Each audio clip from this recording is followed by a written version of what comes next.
Welcome to the Backyard Bouquet Podcast, where stories bloom from local flower fields and home gardens. I'm your host, Jennifer Galizia of the Flowering Farmhouse. I'm a backyard gardener turned flower farmer located in Hood River, Oregon. Join us for heartfelt journeys shared by flower farmers and backyard gardeners. Each episode is like a vibrant garden, cultivating wisdom and joy through flowers. From growing your own backyard garden to supporting your local flower farmer, the Backyard Bouquet is your fertile ground for heartwarming tales and expert cut flower growing advice. All right, flower friends, grab your gardening gloves, garden snips, or your favorite vase because it's time to let your backyard bloom.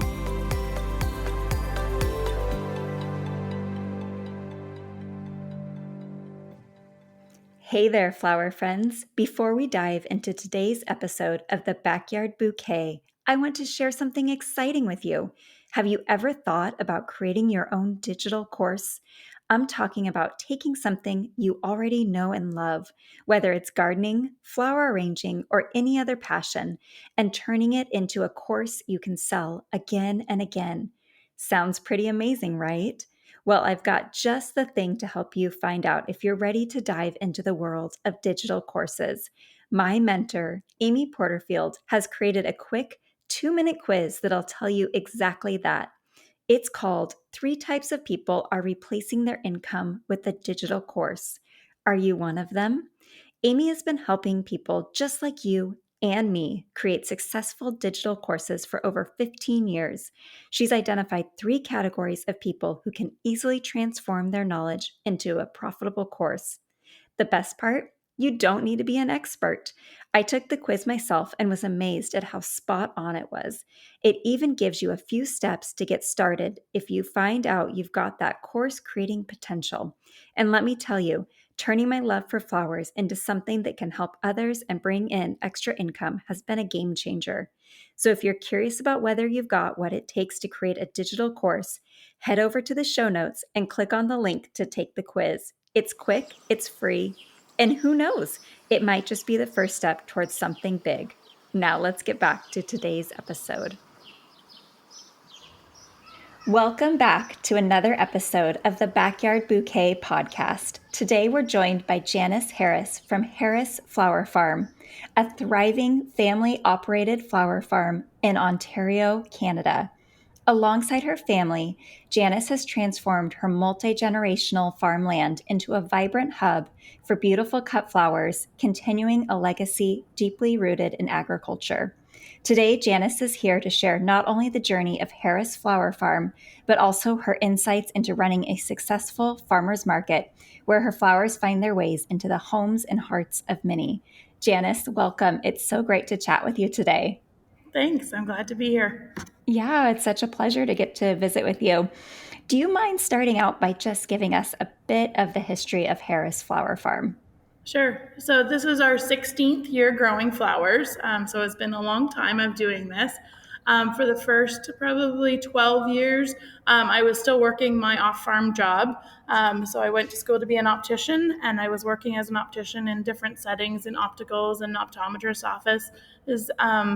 And then I started growing some flowers, and that kind of snowballed into then it was like, okay, now I'm doing flowers more than I want to be doing my optical job.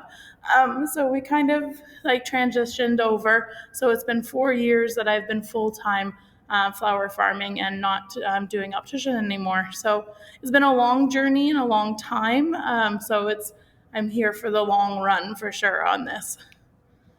That's amazing. 16 years is a long time in the flower industry because I think for both Canada and the US, being a cut flower farmer is a fairly new job for many. I think the majority of flower farmers are younger in their career experience. Yeah, it got cool for a little while. Like it was like the trendy thing to do. And I was just before that kind of.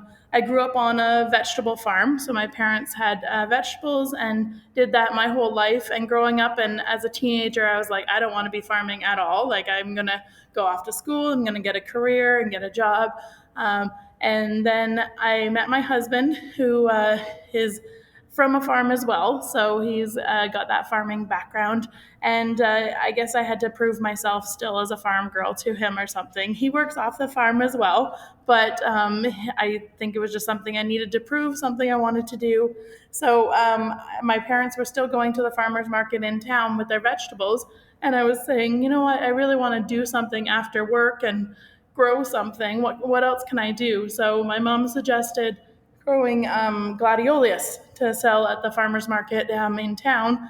And so I thought, okay, that's kind of a cool thing to do. So I didn't jump in small at all. I planted 3,000 gladiolus that Oh, first wow. year, and we took them to the farmers market. There wasn't really anyone else selling predominantly flowers at the market, so it was something that really worked well. I had my husband, who was a long distance boyfriend at that time. He would come down on weekends, and I would rope him into helping me growing these flowers and then selling them. And as that grew over the years, every year it was like, okay, I want to add something else in. Let's grow sunflowers. Let's grow zinnias, and so adding different things in each summer. And we grew on my parents' farm, so with the vegetables, but then as well, my grandparents' farm was just one road south of my parents' farm. And so I would say to grandma, like, can I just work up some of that grass? Because grandpa had passed then and she hated cutting all the grass that there was. So I was working up ground to then put in flowers as well. And so she would let me pick a little bit from the gardens of her established gardens, but then we were adding in more and more every year. And in 2011, we bought the farm from Grandma and Grandpa, so that now it's our farm. That's an amazing story. So you bought your grandparents' farm, Yeah, and are your yeah. parents still farming next door? They were just one road north of us. Yeah, they are kind of semi-retiring. I mean, farmers never really retire, but Right. they are still doing something. So it's more for fun and that kind of stuff. They spend a lot of the times in the summer with our kids, so they're still growing. My mom says she's growing the things that she likes to grow and the things that she wants to grow for themselves. So they still do have laying hens and they still do have some beef cows. And the vegetables that they grow is mostly for themselves and for some people who still come and get eggs and products from them. I want to go back to something you said that I think is really important to point out. You had a full time job when you started your flower farm. I Mm-hmm. think there's this assumption that you can just quit your job and start flower farming, and that is so far from the truth. Totally, Would yeah, you yeah, agree? yeah. And I mean, I was like probably 10 or 11 years for sure of working in the flowers, like doing both. Like it's not an instant thing. It's a big step to be able to go from getting a paycheck every week to like having to plan out your season and know how you're going to get the money that you have. And it's a big step. And I don't think people realize it. It's like when your flower farming is your third income in your family, it's really easy to be like, oh yeah, let's get another greenhouse. Oh yeah, let's buy this piece of equipment. But when it's your all the time money, like when that's one of your family's income, it changes. Like it's really a thing that you have to plan out. You have to plan out your year. You have to plan out how you're going to get through the bumps and that, and how you're going to make it through on that income. Absolutely. And you said that your husband still works off farm. He Is that does. I correct? I mean, ideally, I'd love to have him home, but I don't think we're at that stage. We want to still like each other and still be married. So and we're not quite there yet. That I would, and I don't want to be his boss totally. I don't think that would be a good thing for us right now. Do you foresee in the future that he'll be joining you on the farm? I don't know. He's different. Like he likes to. He's still. I mean, he works his job and then he comes home at night and picks sunflowers every night. Like that's his job in the summer. So he's still like doing everything, but just I don't think he comes from the mindset of like the entrepreneurial mindset. Like he needs to be kind of told what he has to do, but I don't think as his wife I should be the person telling him what to do to still like each other. I mean, I saw my parents like because they were both full time farming pretty much my entire childhood in that, so I saw like family like the family table and the business table all together. So I kind of see that and I kind of want to just be mindful of where that line is in our family and how it draws.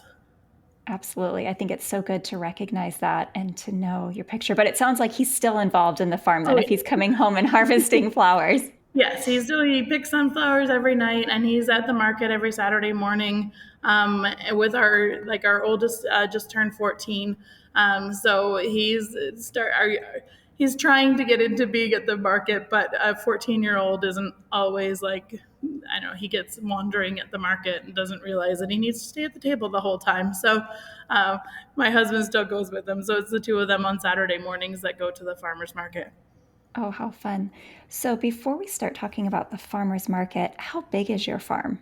Yeah, so our farm, the entire of our farm is 10 acres, but we grow probably, I would say, on about between 7 and 8 acres. We have like our barn and our yards and that kind of stuff. That's out of it, but I would say it's about 7 acres in production of flowers. That's a lot of flowers. It's a lot, Most yeah. most people listening to this podcast, I think, grow on less than an acre, and probably safe to say on less than a quarter of an acre. Yeah. And I know you've been farming for 16 years. Hmm.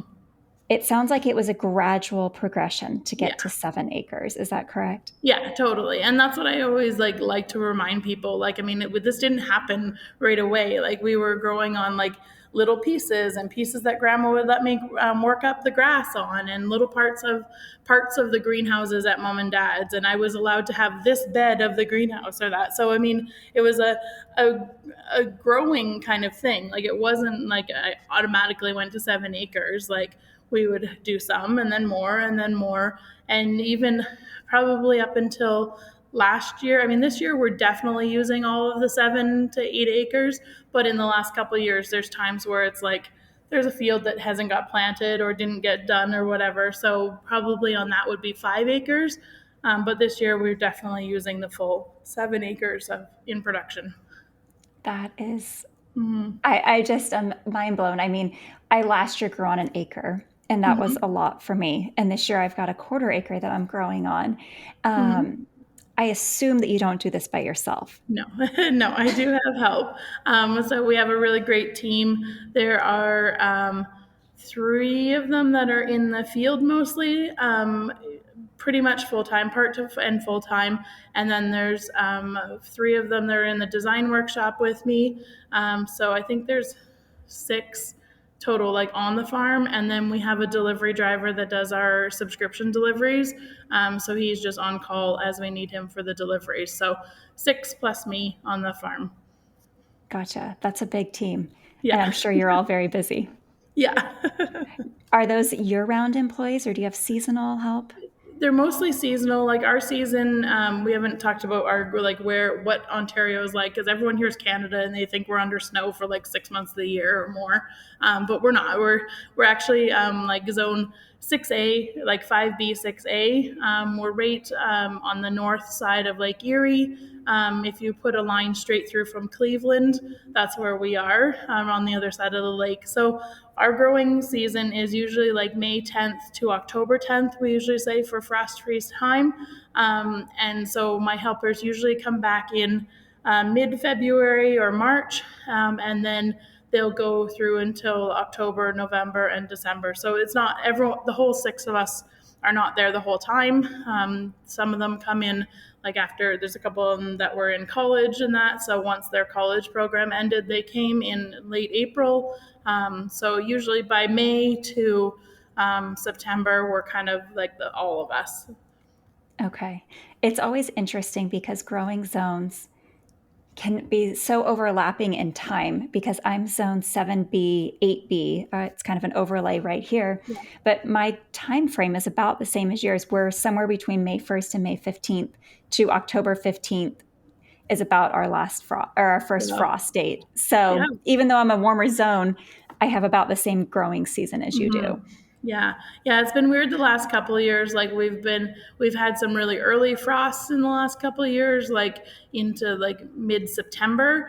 Oh, wow. But then we don't have them again for like 3 or 4 weeks at least, like another month of no frost. So it's really weird. I mean, that's one of the things that we want to talk about, like sustaining and going through the years. Like every year there's some kind of extreme, and every year there's something weird, and we just can't predict the weather anymore. Like, it's just we go with what we can and work with what we can and what we're given on it. I always say that Mother Nature keeps us on our toes. Yeah, totally. It's very humbling. Totally. Yeah. Yeah. Can you give us an example of one of those extremes that you've dealt with in the last few years? Yeah, so 2021, we were like through the pandemic and everything was kind of opening up, and we were really busy with flowers. People were like crazy for flowers. And we had the rainiest year. It started raining in July and probably didn't stop raining until December. Wow. Almost every like 3 or 4 days, we get a whole bunch of rain. So we were really, really sopping wet. And we had just built our new greenhouse, the big one that's a heated one and all that. And by December, I was ankle deep in water in that greenhouse because there was that much water everywhere. Oh So my it was so, goodness. so wet. We lost almost all of our dahlias. They were in probably close to an acre field. We only got like probably a few buckets of flowers. Like, we didn't get hardly Mm. any. And when we were digging up the ones that were left over, we would dig the clump out. And first off, it smelled horrible because they were basically fermenting in the ground. And then also, you dug the hole, pulled the root out, and the hole was filling up with water. It was like the craziest season ever. I mean, 2021, I still, every time it starts raining for more than a couple days, I'm like, oh my gosh, is this going to happen again? I can't deal with this again. But luckily, it's been okay since, so knock on wood. But that's been kind of Wow. a crazy one. Last winter, we had our normal cold like we do for Canada. We get like, seems to me we get like 2 or 3 weeks of like really dumb, stupid cold, and all the rest is just kind of mild. That's how it's been the last few years. And this year, I found eucalyptus plants in the middle of the field that started growing again. So they overwintered in the field with no protection, no nothing. They started growing again here. Amazing. I I lost all but 3 of my eucalyptus this last winter. I've been able to overwinter them for the last 3 years, and we got down with 0 snow coverage down to, I think it was either 0 or negative. I think with the wind chill, it was negative, like, 7 Yeah. Fahrenheit, Hmm. and they were just toast. It was so heartbreaking because I'd become accustomed to them overwintering with no Yeah. protection. Yeah. So, you never know. It's not for the faint of heart, the flower No, like farming. the tops of them totally froze, but it was down the roots in the ground were still alive, and they just shot up from the roots. It's crazy. So I mean, good That's and bad. really I don't amazing. I don't know that that's a great thing to like celebrate, but I mean that's what we have to kind of figure out and deal with. Yes, especially with climate change and as the weather's Mm-hmm. becoming more drastic, it seems. I feel like I've only been flower farming for 6 years now, but Mm-hmm. and I've been trying to keep records of like extreme temperatures and frost dates. And I even in 6 years, I feel like things are becoming more extreme, our highs and lows. Yes. And I was a gardener before that, so I was already in tune with some of the temperatures of growing flowers, but even more so paying attention as a flower farmer. And this is my second year doing it full time. So Mm-hmm. Yeah. really having to pay attention to that because I need to make my business survive and not just survive, but thrive. Yes. Let's see here. So, in your business, on your 7 to 8 acres, what kind of flowers and crops are you growing? Pretty much everything. So our season starts out in the spring with the tulips and all the spring bulbs, ranunculus, anemone, all that kind of stuff in the greenhouses and out in the field. And then we have a lot of perennial kind of daffodils and those kind of spring bulbs as well. We have a whole big row of pussy willows, so that we start picking pussy willows in usually February and March. And then we go into all the woodies like the lilacs and all the viburnums and those kind of things. Then we have probably 2,000 peonies. So those Wow. all start going. And then into the annuals, we do a lot of cool flowers as well. So the ones that we plant in the fall and then overwinter and start in the spring, we do a lot of that. It's really great with our climate that that does work for us here. We can do the cold hardy annuals.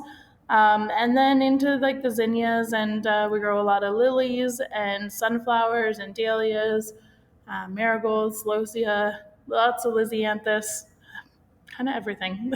Except the gladiolus, which is kind of funny that I don't grow gladiolus anymore, even though that's what started me. I grew them my first year, and they started growing the baby bulbs, and I don't grow them anymore, but they're where my peonies are now, and the Yeah, little ones are coming up everywhere. It's yeah, kind of funny. A few of them have bloomed, yeah, but it's more like pulling weeds out at this point. yeah. So, so you have pretty much everything, and you mentioned cool flowers. Mm-hmm. You're able to overwinter flowers in Zone 5B. 5B, yep. So definitely we can do bachelor buttons, nigella, blue plurum, larkspur. We did almost bells of Ireland, almost made it. I think we just didn't have enough snow cover for them. But otherwise, like reliably, definitely larkspur, definitely bachelor buttons, nigella, all that kind of stuff. That's Dianthus we did too. incredible. Mm-hmm. Are you starting them like in August and Yeah. then having established plants to plant out?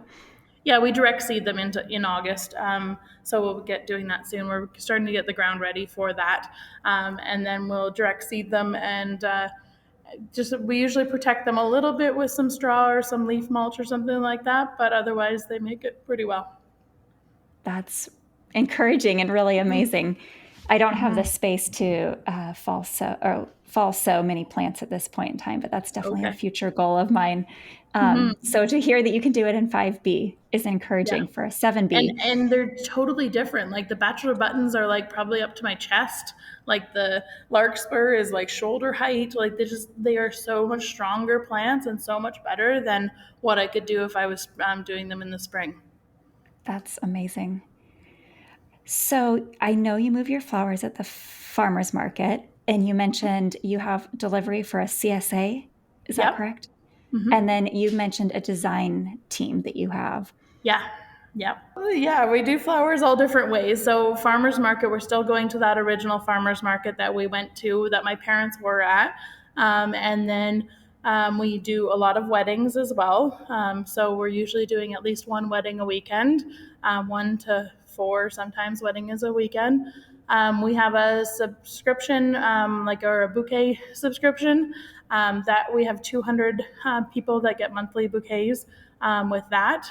So we do, 200? yeah, yeah. Wow. So we divide that up so that it's not 200 all in one week. They're all divided out over the weeks of the month, and then that's what my delivery driver is for. He usually delivers about 30 bouquets per delivery day, and we have 2 delivery days a week.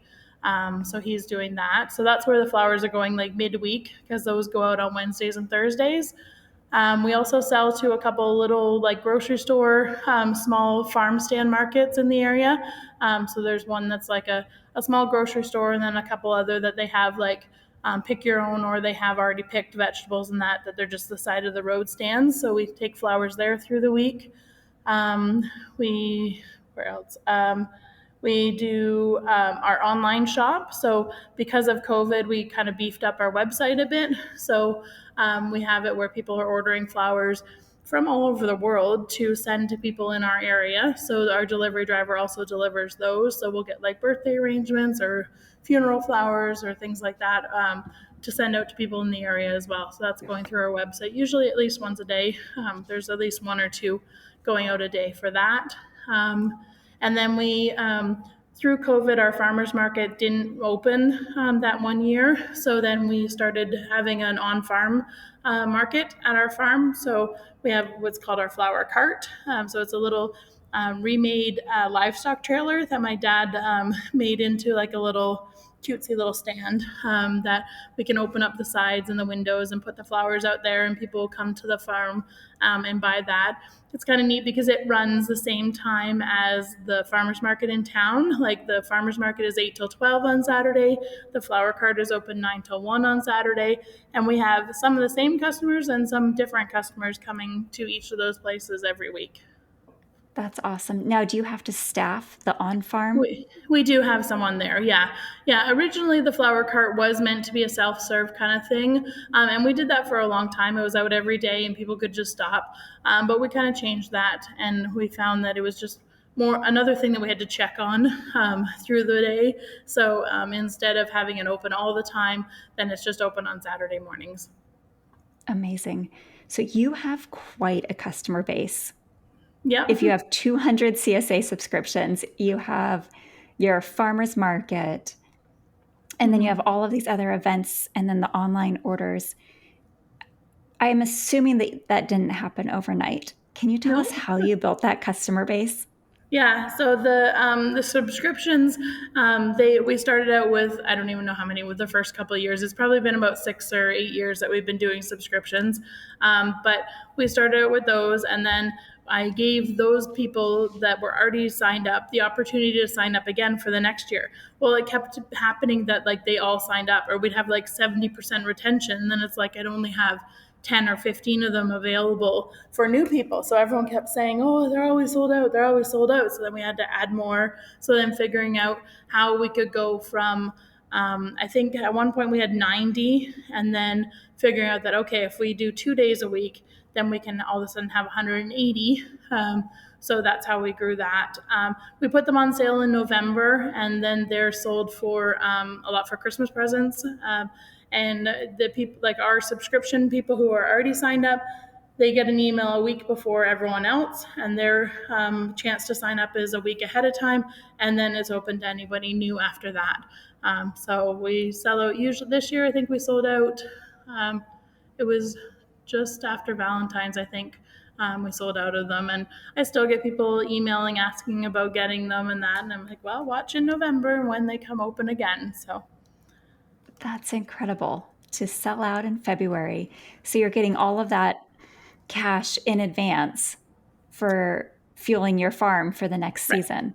Yeah, So so you that's how can, we've had to do that so that we can sustain through the winter. So I don't have to go and get another job in the winter or go back to work in the winter, because even though like we don't have flowers blooming, I have a lot of stuff to still be doing. Like it's not like I'm just sitting around watching Netflix or something. Like I've got lots to be doing.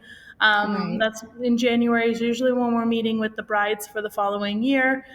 So we're doing that in the winter time, and then getting everything organized with the seeds starting and our crop plans, and then also dividing all of our dahlias usually happens in February. I remember when I first would start out in the flower farming, I would have friends say, it must be really nice not to have to do anything in the winter. Yeah, And I just silently chuckled to myself, like, if you only knew how yeah, exhausting some of this was. Yes, I maybe can take a week off, but then it's right back to the grind of dividing the tubers or cleaning tools and supplies. There's always something that you have yeah, to take care of in the winter. yeah. And that's why I think even with the greenhouses, I don't think I ever really want to be year round and full like all year. Like we'll have flowers blooming until Christmas, but then we don't really have anything, or I try not to have anything blooming through January.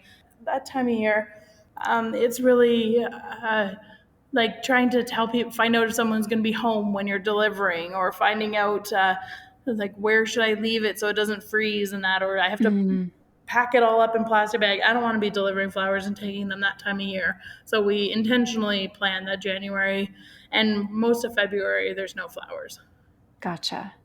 But you have the ability that you could grow flowers with your heated Yep. greenhouses. Yep.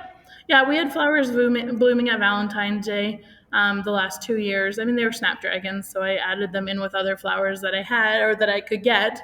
Um, but I don't try to. I had some campanula that was supposed to have been spring, but then it bloomed in like December and January. So I was like, okay, well, you guys are going to go. But Oh my I goodness. don't intentionally have flowers blooming then. Gotcha. And do you wholesale any of your flowers? Not to florists or to like wholesalers. No, we used to sell a little bit to florists, but we just found that we are like busy enough with the customers that we have, and there are other people in the area that want to do selling to florists. So I'd rather them do that, and we'll concentrate on what we want to do. That's really amazing that you can grow 7 to 8 acres of flowers and you don't have to wholesale any of that Yeah, with your business model. no. That's awesome. Do you do on farm events where people can come to you? Yep. So we do a couple things. We'll do a flower design workshop. So that usually is an evening when things are blooming. So I try and pick it like, I usually do like a Mother's Day one where they can buy like a mother and child ticket or something like that. Or I do like a peony one, so they come when peony season is on. They can do it, and it's all focused on peonies. They come to the farm. Everybody gets a bucket and a pair of clippers, and we walk around the farm. They find out about farming. I kind of do it also to like open their eyes at how much work it is, because they're always like, "Oh, I'd love to do this when I retire," and it's like, "Oh no, that's a lot of work to do to be a retirement job." So they come and they pick in the field, and then we come back to the workshop, and everybody makes a vase arrangement to take home with them. So those are lots of fun, and we've had a couple times, and it was kind of like by chance. So last year, it was right before we were going to get our frost. And the dahlia field was just totally in bloom and looked totally beautiful. But it was like a Saturday afternoon, and I didn't have any more weddings, and the market wasn't going to be for another week, and the dahlias aren't going to last like that long to hold them. So I said to my husband, I have to go to this wedding show tomorrow. Is it okay if I do like a pick your own kind of thing or something? Like people can come and just pick a bucket of dahlias or whatever. He was like, okay, as long as it's not like all day or whatever. He's like, the kids and I can do it. I was like, okay, yeah, I'll do it like from 1 to 4:30 or something. So I posted it up on my social media and then went to that wedding show. And he called me at 2 o'clock. He was like, what did you do? There's like 50 cars here. We're running out of clippers. There's so many people. Oh We ended up my. having like 100, that we sold like 100 buckets of dahlias. People were like, when I came home from the wedding show, people were just bouncing out of the field. They thought it was the greatest thing ever. They were picking like weeds, they were picking sunflowers, they're picking everything. I was like, I don't care. It's going to be like frozen tomorrow, so whatever. But they were just so happy. And it was like, we charged $30 a bucket. So it was like $3,000 that we weren't planning for. And it was just like here, come and do this. And the people are still talking about it. And I love that you said it was right before frost, so you were Yeah. going to lose those flowers. So you Yeah. saw an opportunity to make a little Yeah. bit of extra money that probably was beneficial in the winter Yeah. months when you weren't going to have any income coming in. Yeah, totally. That's a Yeah. So instead brilliant. of thinking how, or either letting them freeze in the field or thinking, how can I like save these or how can I charge top dollar for them? They're going to be toast tomorrow. So whatever, just like make people happy. And people were so happy. It was so funny. Oh, people love flowers. I remember a few years ago, I had a whole bunch of flowers that I had been deadheading and putting them on the ground, and someone walked by because you could see my farm from the Mhm. street. And the person said, "What are you doing?" And I said, "Well, they have blemishes, and Mhm. I'm deadheading so new ones can grow." They're like, "Well, what's going to happen to those?" And I said, "They're going to get composted." And she said, "Can I have them?" And I was like, "Well, what are you going to do with them?" She goes, "I just want to enjoy them." I said, "They'll maybe last you a day." She said, "I Mhm. don't care if it's just a day. They're still so beautiful." And she got Yeah. so much joy out of going behind me and picking up all of these flowers that I'd been deadheading. So Yeah. I think we have a different mindset than people. And I love that you saw that opportunity to Mhm. allow people to experience the beauty and come in, and you were able to monetize it too. Yeah. So, very Mhm. smart business mindset. Speaking of losing flowers on 7 to 8 acres, what percentage, do you know what percentage of your flowers actually get used?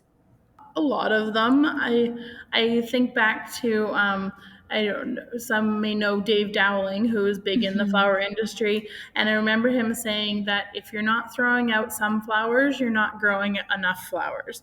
So there's always going to be some waste. There should always be some that goes past. Otherwise, grow more, because like you should be able to have enough, but then there will be extras. So I don't know percentage wise, no, but yeah, enough.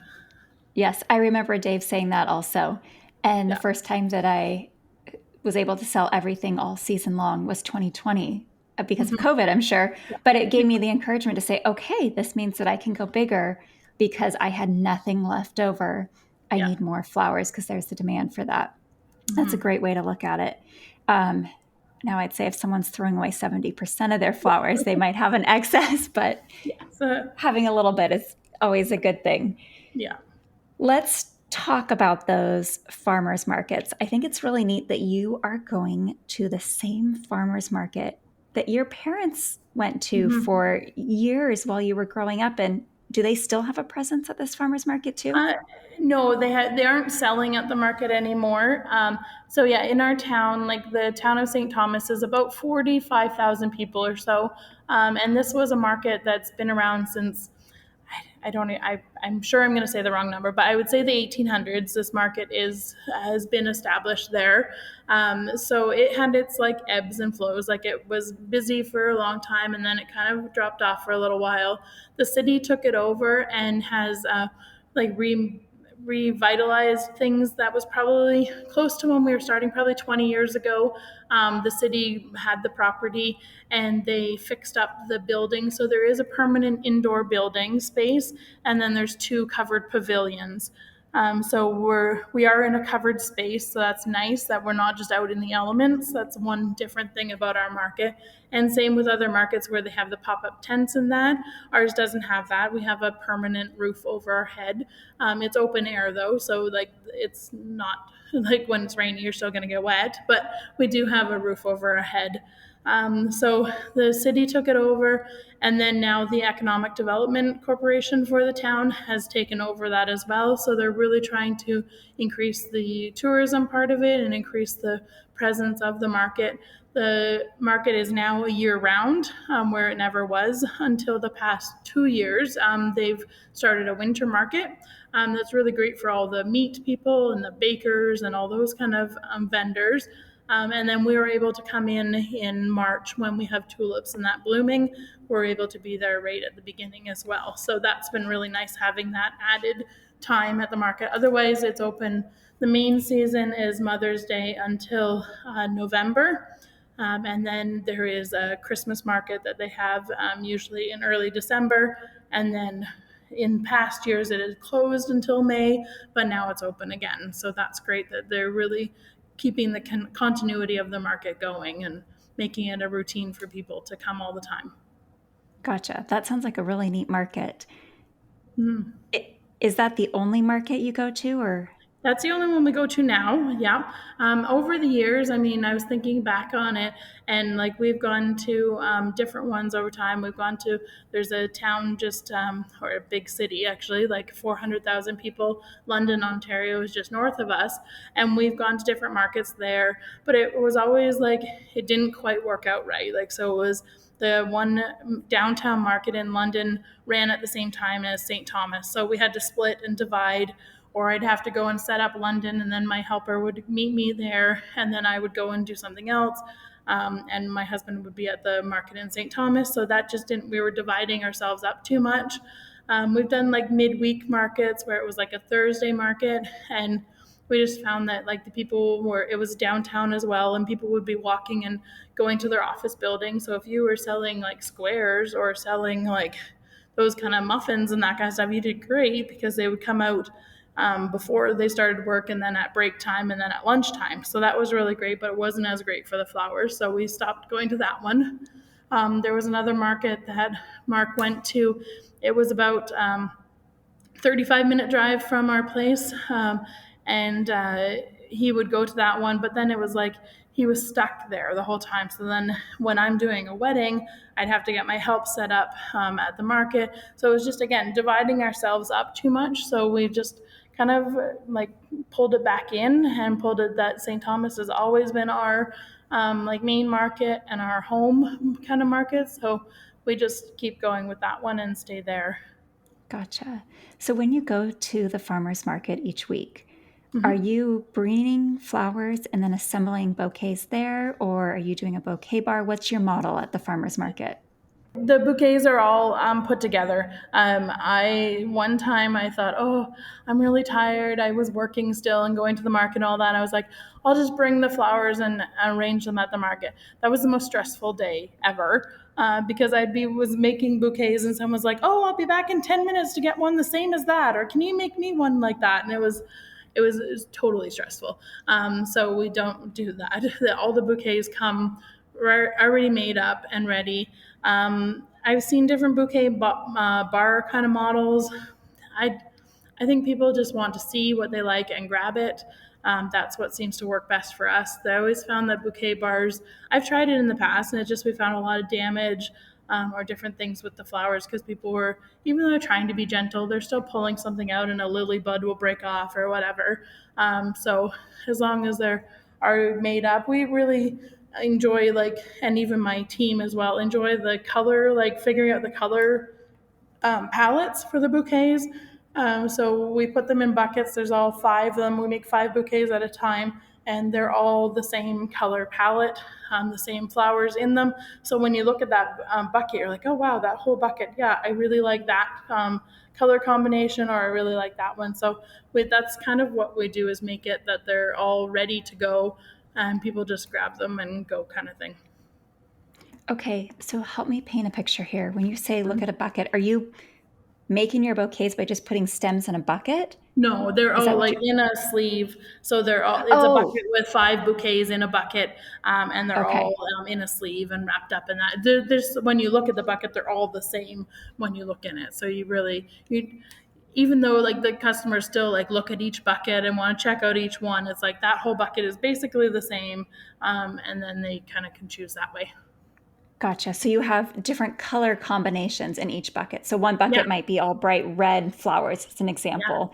Then you might have a pastel bucket or something. hmm yeah, Okay. yeah. And so you have a recipe that you Yeah. use for your farmer's market. Yeah, so we know what we're putting in, and it changes. It's not necessarily like this, and this. We're looking for like a spike flower, a focal flower, a filler flower, that kind of thing. So it changes throughout the season. We do buy in some flowers from another grower near us, mostly like chrysanthemums. So I'll buy them because they're only about an hour away from us, and they grow chrysanthemums year round. And we can get them from them, so we get those. We do also get in Ulstramaria from a grower that's near us as well. So I don't necessarily have to grow everything. And that's another, I guess, kind of advice for people, is you don't have to grow everything. We have a grower that's near us that grows really great snapdragons. So I only grow like the fancy chantilly and those kind of ones. He grows the regular ones, and I get them from him because he does it really well. I can buy them from him, and instead of me working on getting those snapdragons as good as his, I can concentrate on growing the things that I grow and put them together.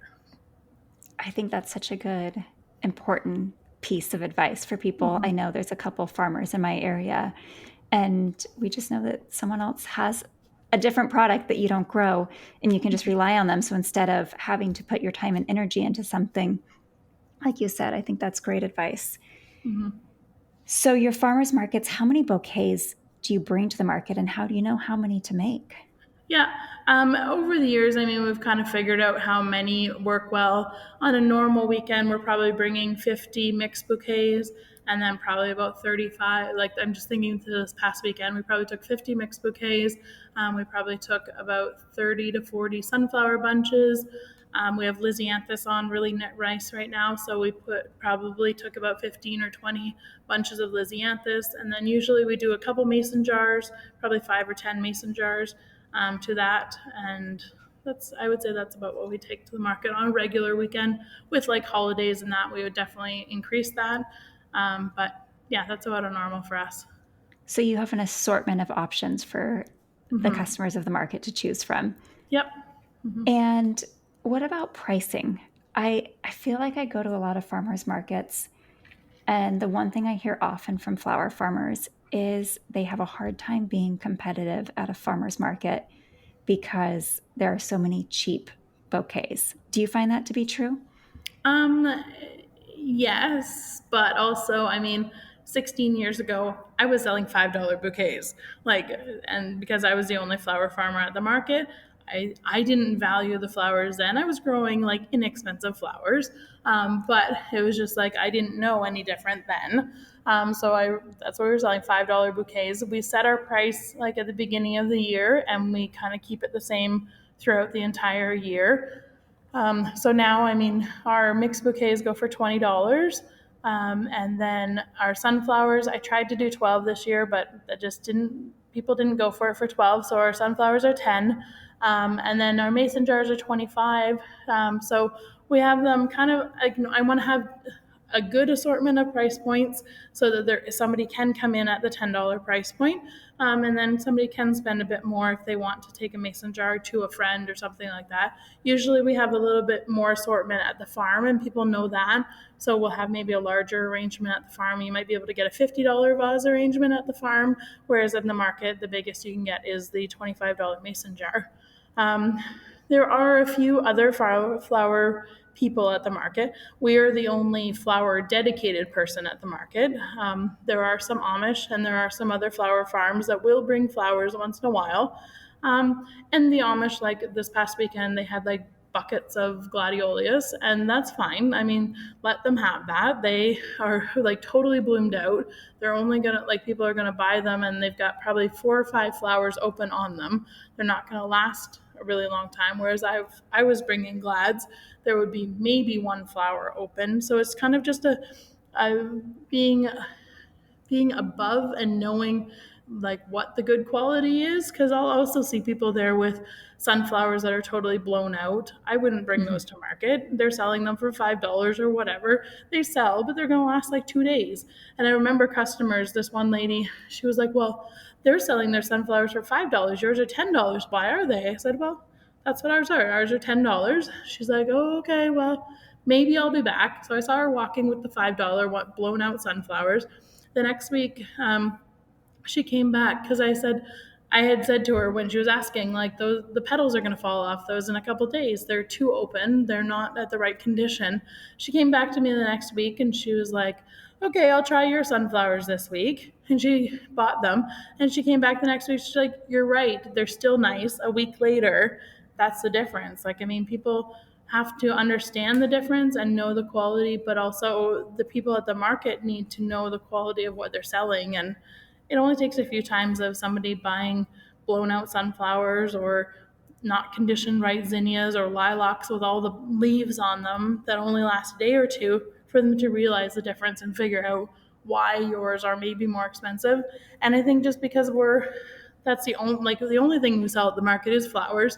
We do sell a little bit of pork that my husband has the pigs, but like that's our main thing. Flowers are us, so it's not an add-on for us. It's not an afterthought or a trying to draw people over. This is what we do, and so we're just professional about it, and it works its way through. I like that you said you use the word value, and Mhm. people have to see the value in the flowers. And that lady with the sunflowers is such a great example of, she went for the $5 bouquet, which is pretty much to be expected with someone until they know. And she Mhm. saw that the value she paid was $5, but the difference in the $10 one was a week's Mhm. vase life. So Yeah. I love that analogy. Thanks for sharing that story. Mhm. You mentioned that you started with the $5 bouquets. How did you get the confidence and knowledge to really value your flowers and realize that you needed to raise your prices? Yeah, well, a lot of customers told us. They said when they would come back and there's, oh, my flowers are still nice from last week. It's like, oh, so those flowers lasted you a week and you only paid us $5 for them. We also started like upping our the types of flowers we were growing. So we weren't just growing the zinnias and cosmos and that anymore. We were growing lysianthus. We were growing lilies. I think when the year that I really that I increased, so we went, I think, from 5 to 15 in 1 year. So that was like a big step. But I was growing lilies for them. So thinking, okay, well, I've got this lily in there already. So that's like a higher value in there. So right away, I should be charging more for that. So yeah, just having higher value flowers. And then now, I mean, it's nothing for people to pay $24 for a bunch of ranunculus or like different higher value crops and higher value flowers. They're paying more because they understand what the good flowers are. And it was funny, through COVID, we made like flower snobs because we were not doing our weddings. Like the weddings were all getting canceled. So I was taking ranunculus and that to like our our grocery store bouquets into our farmers market, and people started finding out about them, and they're like, where are those ranunculus, where are those cafe au lait dahlias, like where are all those things, like because they started to find out about those good things. So yeah, we have, and Lysianthus, I mean, all the customers that know our Lysianthus now, like they're like, when is it Lysianthus season? So it's just upping our caliber to then be able to charge more. I love that you use the word flower snobs because once people experience nicer flowers, there's Mm-hmm. really no going back because you want those. You experience the beauty and you watch that life cycle unfold. And I mean, who doesn't want a bouquet of ranunculus on their Yeah. kitchen table? Even though when they call them like ridiculous or they call them rhinoceros and all these different things, it's so funny. They have all the different names because they or where are those ridiculous flowers because they don't remember what they're called. Yes, they are a hard one to remember the name. But I love them so much. I didn't Mm-hmm. grow them this year, and it was well, I grew very few this year, I should say. But they are such a beautiful flower, and they last so long. Yeah. Mm-hmm. So, are there any flowers that you don't take to market that don't make good market flowers? Um, So, like, we will take the dinner plate dahlias. We only really grow cafe au laits as the big dinner plate ones, and those will mostly be for our weddings.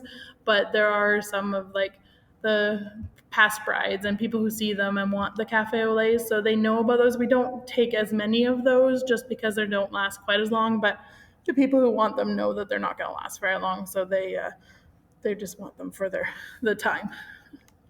I know I gave someone a bouquet of cafe au laits the other week, and she reached out. She's like, "Can I buy another bouquet?" And they Hmm. were some extras that I was cutting as I was deadheading. It was a neighbor that had walked by, and I was like, "Well, they don't last very long. They're really for events." And she goes, "I don't care if they last just one day. I have Yeah. people coming over, and I want those on my table." And Hmm. so, yeah, people that want those cafe au laits are willing to pay for them because even that short-lived beauty adds so Yeah. much joy to their life. Yeah, but pretty much most of the other stuff goes into our bouquets. Okay. And do you have a formula that you've come up with? I know you mentioned like the spikes and stuff, but Hmm. how do you arrange the flowers? Because I mean, if you're taking everything out of buckets and making one bouquet at a time, and people can't see me throwing my hands in the air as Yeah, I'm pretending to pull stuff out of buckets, it can take a long time. But if you're bringing 50 bouquets plus other things to market every weekend, you have to be efficient with your process. yeah, How do you efficiently make that many bouquets? yeah. So we're usually making 5 or 10 bouquets at the same time. So we have big long tables in our workshop, and we'll lay out the stuff. So we'll put down if there's going to be mums, so we'll put down the mums, and then we put down the snapdragon, and then we put down the sunflower, and then we put down the zinnia, and then we put down. I'm trying to think of a piece of mint or whatever. So we just lay those all down in order in 5 piles, and then we pick them up, loosely put them together. We're not like arranging every single one. We're not looking at the placement of every single flower, and we're not like we will have like a color group, but we're only choosing 5 of them. So we just find 5 of the same color zinnias or whatever. But if they're not the same color, I don't care either. Like I'm not really spending a lot of time on each bouquet. So when we're making, because we'll make those 50 bouquets, but we're also, those grocery stores and the farm stand markets are taking like 100 bouquets on the weekend as well. So we're making Oh my. those at the same time. So we have to be fast. So those grocery store bouquets, they wholesale to the grocery store for $9.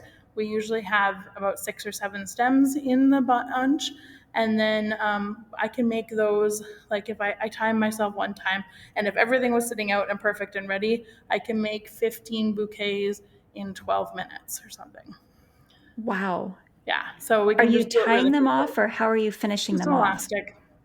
Okay. Elastic, and we have one of those guillotine chopper things to chop them, and then we have a sleeve that they just slide into the sleeves.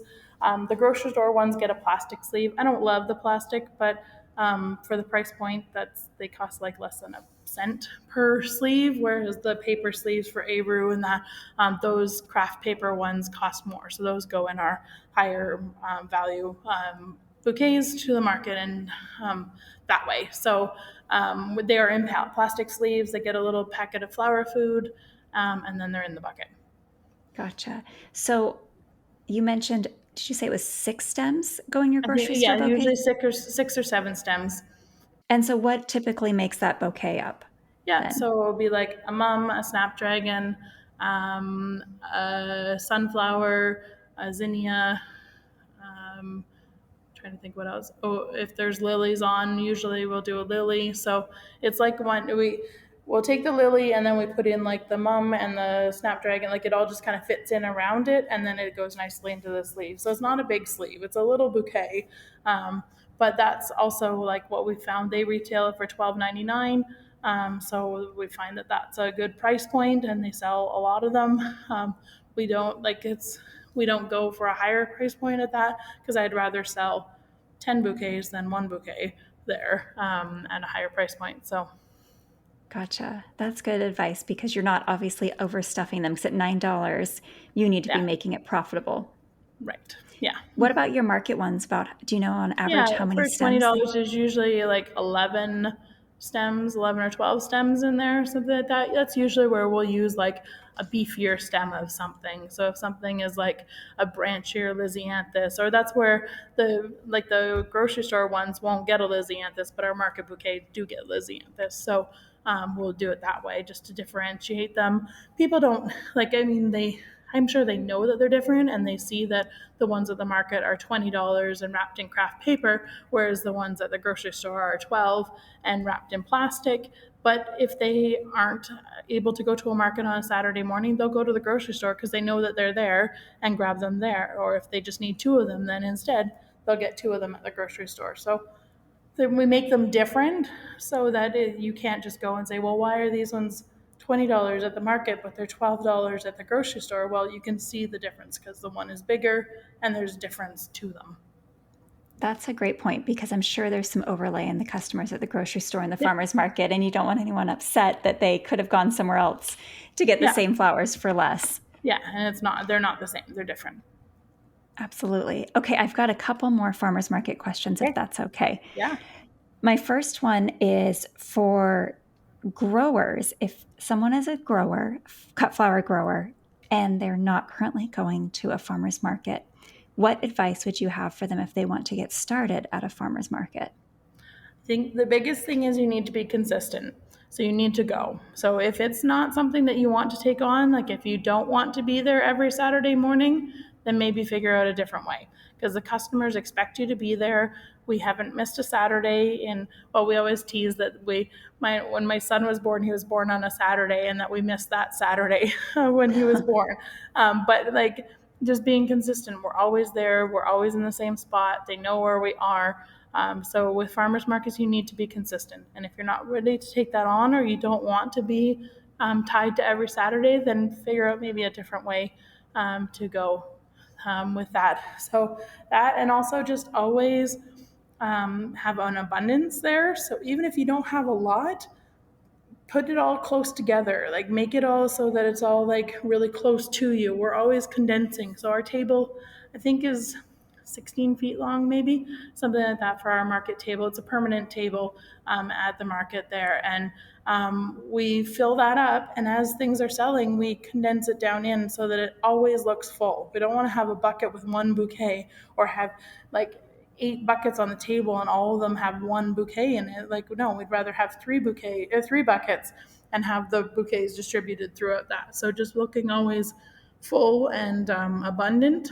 And then the last thing I would say is like um, just be generous with what you're giving. So, I mean, always make sure that your bouquets are nice and full looking, and be always busy in primping them and engaging with your customers and knowing like we have customers that have been with us the entire time and they know our kids as they're growing up. They remember when we had our playpen in the market stall so Oh, that the kids were there. And so it's just growing up and knowing our family and being consistently there and consistently like seeing them every week.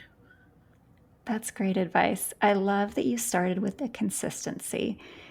When you're consistent, you build a habit and it's Yeah. easy to stick with it. And it's not only a habit for yourself, but it's making it a habit for your customers where they start to get in a routine of, I'm just going to go to the market and I'm going to buy from Janis. I'm going to buy this bouquet of Yep. flowers and I'm going to be back next week and the week after that. Hmm. So that is so great. I know consistency is one of those things that I'm always working on. If you can create a habit of consistency, it becomes easier and you don't even think about doing it. Hmm. And then the abundance, like making it look full. No one wants to show up to a market and feel like they're getting that last bouquet of That is the flowers. hardest one to sell. If you're standing Yes. there with two bouquets, it's like you're going to stand there for probably half an hour and maybe you'll sell that last two. But if you have six bouquets there, they're all flying. So, yeah, it's really about abundance. I remember like one thing from vegetables, and it's a big thing, is pile it high and watch them fly. So, if you pile your bunches of radishes high, you'll watch them fly off the counter. So, same thing with the flowers, just make sure it's full. Oh, I like that statement. I tried farmers markets in the beginning when I started out. And for me, Saturdays is a bad day because it's like the one day that our family is together. And we decided we didn't want to sacrifice that because we're just not a big enough farm to have the help at this point in time. But what I would do with those last bouquets that were left over is I would go and barter after the market ended with the other vendors. And so I traded for vegetables. I'm trying to think what other things. I think one time I traded for some like lavender lemonade. And Mm. I would just give them away. If there wasn't Yeah. anything to barter with, I would just give them to a vendor. And so a Yeah. vendor could come and enjoy the flowers. And then some of those vendors would start buying the flowers from me before I sold out. Oh, I have someone I want to give some flowers to this week. Can you put that aside and I'll buy it from you at the end of the market? Yeah. And then you're no longer left with that last bouquet. Right. Yeah. So, my last question about the farmers markets is for someone that's listening today that's a backyard gardener, loves growing cut flowers, but doesn't have enough to make their own bouquets. What advice when they go to the farmers market do you have for them when choosing that bouquet? Yeah. It's the same kind of principle. Take as much as you can.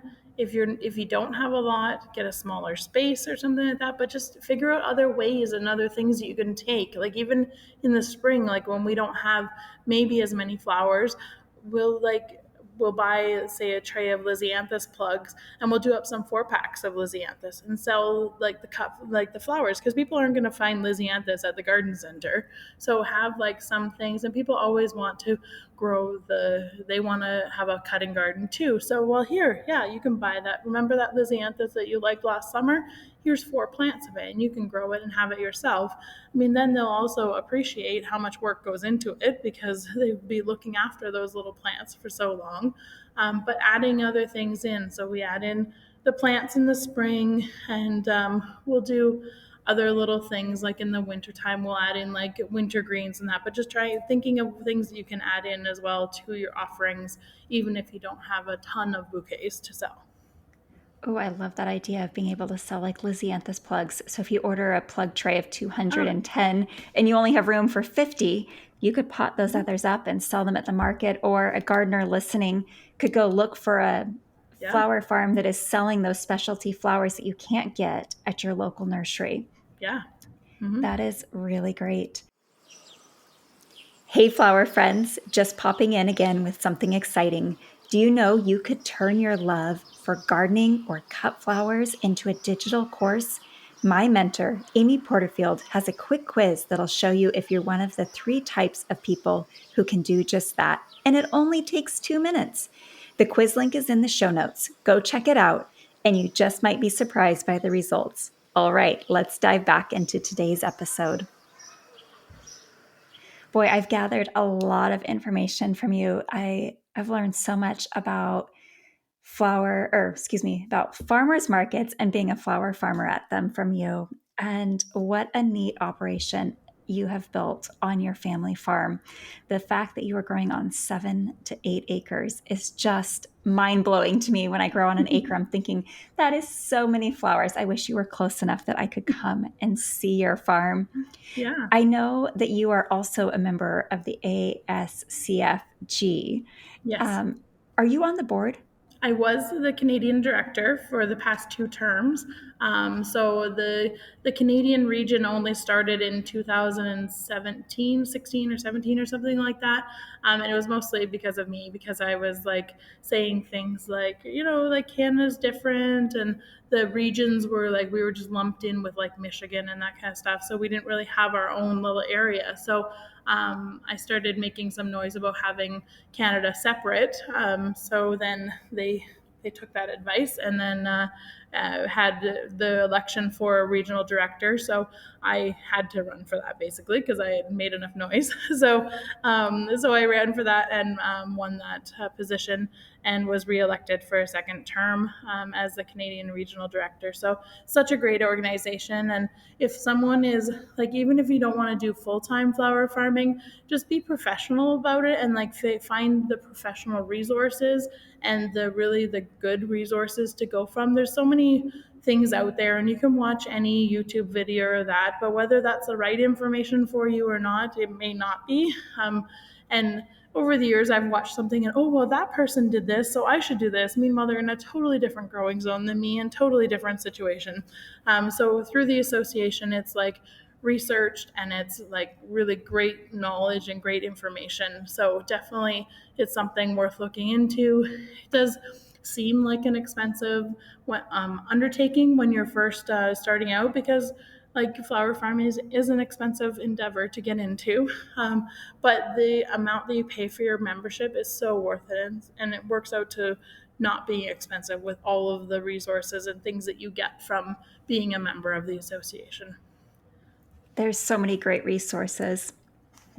And also just the networking opportunities of being able to meet, like you mentioned, in your same growing zone, being able to find other growers that have more experience than you that you can reach out to and form relationships with has been really great for myself, I know. Well, oh my goodness, I've learned so much today. Janis, before we go, is there anything that I have not asked you today that you would like to share with our audience?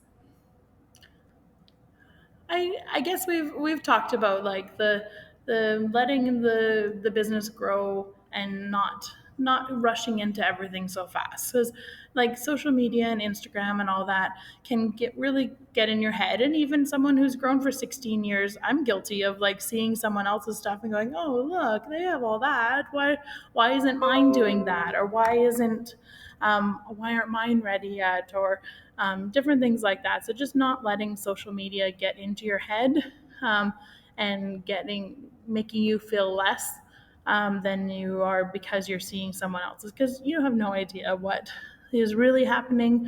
People show the best parts on social media, and there's probably things going on that they're not showing that maybe will give you a full picture of what's going on. That is great advice. Thank you for that. My last question for you Okay. today is, how can our listeners find you? Yeah, that's an easy one. Okay. So on Facebook and Instagram, it's under Harris Flower Farm. So you can find us that way. Our website is harrisflowerfarm.ca. And you can see our website and all that. But if anyone's ever in Ontario, definitely they can come and visit and see us here. Perfect. And if they're listening from Ontario, they should sign up or get on your list so they can join your C.S.A. Yeah. this next Yes. year. It Yeah. sounds like that sells out very quickly, which is Yeah. amazing. Yeah. Well, I know this is a busy time of year for all farmers. So thank you so much for carving some time out to have this conversation. I know this will be so valuable for so many people. So thanks for joining us. And I'd love to leave the door open to have you back again. Sure. That sounds great. I'm glad to be here. Well, thanks so much for joining us. You have a great day. You too. Bye-bye. Bye. Thank you, flower friends, for joining us on another episode of the Backyard Bouquet. I hope you've enjoyed the inspiring stories and valuable gardening insights we've shared today. Whether you're cultivating your own backyard blooms or supporting your local flower farmer, you're contributing to the local flower movement, and we're so happy to have you growing with us. If you'd like to stay connected and continue this blossoming journey with local flowers, don't forget to subscribe to the Backyard Bouquet Podcast. I'd be so grateful if you would take a moment to leave us a review of this episode. And finally, please share this episode with your garden friends. Until next time, keep growing, keep blooming, and remember that every bouquet starts right here in the backyard.